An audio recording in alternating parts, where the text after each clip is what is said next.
Hello, my dear friends. How are you doing? Hope you are having an amazing day and not having to deal with drama. Ready for new stories I have for you today? Let's go to the first one. And don't forget to listen to the end of the story, guys, to hear my insights. Enjoy the stories. And don't forget to like and subscribe. And of course, don't forget to leave a comment. I am the executive assistant to the CEO of a pretty big fashion brand, which basically means I'm my boss's bee, and I do whatever she asks. My job has many aspects and is always open to more. It gets tiring sometimes, but there are perks to my job. I get free clothes a lot, mainly for when I go to big events with my boss. It wouldn't look very good if I was wearing another designer. But my boss also gives me any defects. Clothing that came out wrong or is imperfect or not up to my boss's standards. Now, this for some reason makes people think I'm stuck up. I swear I'm not. I really appreciate that my boss does this, as there was a time when I had very little and couldn't afford to buy food, much less clothing, cheap or expensive. Anyways, one day my boss mentions that one of the wedding dresses she had was a defect. The train was shorter than it was supposed to be. She asked if I knew anyone who could use it, which I did. My best friend of 5 years had gotten engaged a few months before. My boss gave it to me, and I gave it to my friend. This friend has been there for me since I was 20. She took me in and helped me find my path out of a very dark situation. I love her more than anything in the world. Here's where things get messy. My friend made a post thanking me and my boss, and my family saw it, and it started a stream of calls and messages from my family. I do not have a good relationship with my family. My parents kicked me out when I was 16 after I came out to them. My sister wasn't much better than my parents. We actually never got along, even before I was kicked out. She's a very entitled person who was very selfish. I struggled for a long time after that. I lived with my aunt until I was 18, which wasn't easy as we had little money. I ended up going to design school, getting an internship, and then a job at my current company. It wasn't until my family found out that I was making good money and working for a multi-million-dollar company did they suddenly want back in my life, which I allowed to avoid drama. Basically, my mom and sister called demanding to know why I gave the dress to my friend and not my sister. Apparently, she was getting married. I didn't even know she was engaged. They berated me, yelling how family should come first. These are the same people who kicked me out at 16. They even suggest I try to take it back from my friend as family should come first. When I told them point blank that was never going to happen, they started bashing me to extended family, who also started messaging me and insulting me. My sister even tried to call my boss to complain, which is just nuts, right? Update. A little more positive news. My friend texted me today saying her and her friend made a pact to all use the wedding dress. 3 out of 5 of them are already engaged. I think that's sweet. P.S. I know her girlfriends very well, and they are all wonderful ladies. OP should tell her parents and sister to leave her alone and never contact her again. They don't deserve OP. And OP doesn't deserve the heartache that comes from even thinking about them. OP should cut them out fast and soon, and not feel bad, cause it sounds like they never did when they cut OP out. Where was OP's wedding invitation months before this? Where was the extended family support at the time? When did OP's parents ever give OP a chance? OP doesn't need them in her life, so she should just ignore them. Stu1314 says, remind them that they didn't want you at 16, and you don't need them now. Lake Sis says, one thing that needs to change in society is this family comes first no matter what concept.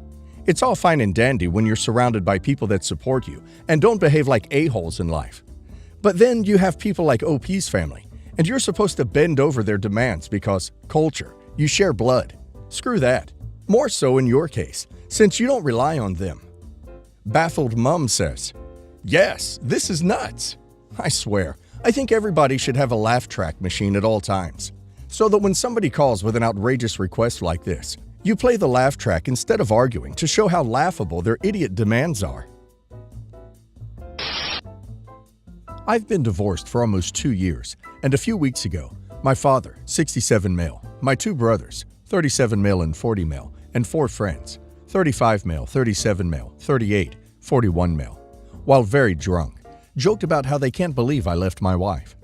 They said that they all tried to get with her since the divorce, but she had repeatedly rejected them, saying it would be inappropriate and unkind to do such a thing to me. I laughed at what they were saying, just to ease them into saying more, And once they thought I found it funny, they really opened up. They had all purposely made me feel paranoid about my ex-wife cheating on me and using me, because why would a woman like her be with a man like me if it wasn't for the money I made? They often hinted at, or sometimes even directly said, that she wore the pants in the relationship and that she was only with me because I'm easily manipulated. They constantly planted negative things into my mind. If I went to talk with them about something happening in my relationship, they would put a negative twist on it, or they'd purposely give me bad advice. Then when I lost my job during virus, they all hinted at how she's definitely cheating now, and there's no financial benefit in being faithful to me. I obviously trusted them and often took their words to heart, and it ruined my marriage. I frequently argued with my wife, and I was always accusing her of something, or suspecting her of not really loving me. I questioned everything that was between us. I often told her BS things like how I'm a high-value man, and that she needed to appreciate me, and when I was not working for 6 months, I flipped the script and started accusing her of not respecting me for not working. I was unappreciative of all her hard work, and for being the one who took care of our household bills and any other bill during those 6 months of unemployment. I continued to let their words drive me into paranoia, and I started accusing her of cheating with her coworkers. Eventually, my wife had enough of my moods, constant mistrust, and accusations. She left me, and to be honest, for a long time it felt like it came out of nowhere, and so I had myself convinced she left me for another man. Now here I am knowing that every man I've called my family, my friends, were all my enemies who I let destroy my marriage. I obviously lost my mind once they were done telling me all the ways they conspired to ruin my marriage, and we did get to blows. I've cut off all contact with each and every one of them. I want to reach out to my ex and make amends and hopefully get her back. My ex-wife has agreed to meet up with me, and she doesn't know exactly what I want to discuss with her, and I don't know how to go about making amends and hopefully mending our relationship. How do I tell her how much I regret everything and that I want her to give me a second chance? Is there even a chance for us? Edit. Some of y'all keep saying, you took the words of your friends over your wife's, and I don't think that's a fair or complete assessment. I trusted my father and brothers. My father was the main driving force behind this manipulation campaign, and it's not often that your entire family is conspiring against you. And not only your family, but also your friends. I'm not running away from accepting the fact that it is wholly my fault in how my marriage ended. I take ownership of that. I take ownership of the fact that I accused my wife of being a cheater or a user. I regret it all. If my ex-wife doesn't accept my apology, I would accept it gracefully. If she said she never wanted to talk to me or ever get back together, I'd also accept it. I would not stand in the way, and I would not try to change her mind. I would wish her well and leave her be. Well, I really doubt OP's wife will forgive him. Sometimes family and friends are not the best relationship advisors. In the future, OP either should go to a therapist about his relationship problems, or at least get advice from people who are in healthy marriages. They will usually encourage to work through problems in a healthier manner and give better perspectives on situations. Queasy Flower says, "That relationship is dead, dude, and you killed it. Sure, meet up and explain everything you've learned and apologize for your wrongs. But besides closure, I don't think you should expect anything more." Poinsettia says, "High value? In what way do you believe you were high value? Please, leave her alone after you apologize. Don't use this to manipulate her into getting back with you. You blew it, and this isn't something you can fix. She likely wants to stay away from your entire family, given that they all tried to get with her. Just leave her alone." Specialist Bit says, "You told her you're a high-value man? Good thing she ran for the hills. Men who say that are usually the biggest a-holes on the planet. You went to your family and friends instead of a therapist for your relationship problems, and that's where you ducked up. And I bet the guys you were venting to aren't even married or in healthy relationships. So getting advice from them about your marriage was bound to lead to divorce. Not to mention, you quoted a man who spent a good amount of his time putting women down, who couldn't even get a woman of his own. Bruh, you were married, listening to miserable single men." Update. On Sunday, I got to meet up with my ex-wife. I apologized profusely, and she was kind and understanding, but she said she couldn't or wouldn't forgive me. She said that it simply isn't in her nature to forgive, and that despite it all, she holds no grudges or anger against me and wishes me nothing but goodness in my life. She did give me some advice and told me that I've been in an aggressive relationship all my life, and that in order to heal whatever is broken in me, that I should cut out my father as he sets the tone for my treatment by the rest of my family.